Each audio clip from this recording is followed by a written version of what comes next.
ওয়াসিম আকরাম কিংবা Glenn McGrath নয়, জাসপ্রীত বুমরাই আমার দেখা সেরা বোলার। দিন দুয়েক আগে কথাটি বলেছিলেন অস্ট্রেলিয়ার সাবেক ক্রিকেটার ও হেড কোচ ড্যারেন লেম্যান। এবার বুমরার প্রশংসায় যোগ দিলেন অস্ট্রেলিয়ার প্রধানমন্ত্রী অ্যান্থনি অ্যালবানিজ, তবে একটু ভিন্নভাবে। রসিকতা করে তিনি বলেন, বুমরার জন্য আমরা একটি বিশেষ আইন পাশ করতে পারি, হয় তাকে বাঁ হাতে বল করতে হবে, নয়তো মাত্র এক কদম দৌড়ে বল করতে হবে।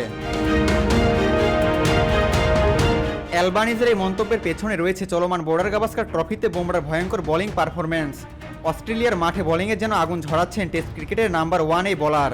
4 ম্যাচে এখন পর্যন্ত 12.83 গড়ে শিকার করেছেন 30টি উইকেট।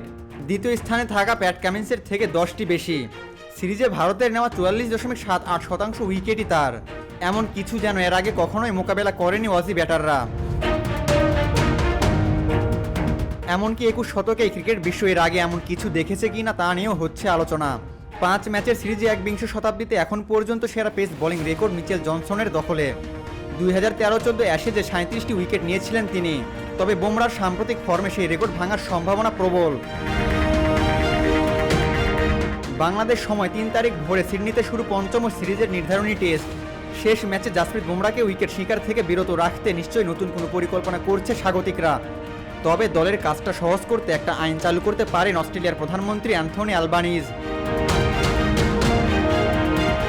সিডনিতে নতুন বছর উপলক্ষে প্রধানমন্ত্রীর দ্বিতীয় সরকারি বাসভবন কিরিবিলি হাউসে ভারত ও অস্ট্রেলিয়ার দলকে আমন্ত্রণ জানিয়ে এক নৈশভোজের আয়োজন করেন অ্যালবানিজ। সেখানে মজার ছলে বুমরাকে বাঁ হাতে অথবা এক কদম দৌড়ে বল করতে হবে এমন একটি আইন পাশের দাবি জানান তিনি। এদিকে টাইমস অফ ইন্ডিয়ার দাবি, শেষ ম্যাচে দল থেকে নিজেকে সরিয়ে নিয়েছেন নিয়মিত অধিনায়ক রোহিত শর্মা। অফ ফর্মে থাকায় রোহিতের সমালোচনা হচ্ছিল পুরো সিরিজ জুড়েই। মেলবোর্ন টেস্টের পর জোরালো গুঞ্জন শুরু হয়, বাদ পড়তে পারেন ভারতীয় অধিনায়ক। প্রেস কনফারেন্সেও এমনই ইঙ্গিত দিয়েছিলেন কোচ গৌতম গম্ভীর। এবার সেটাই সত্যি হলো, তার পরিবর্তে দলে জায়গা পেয়েছেন শুভমান গিল।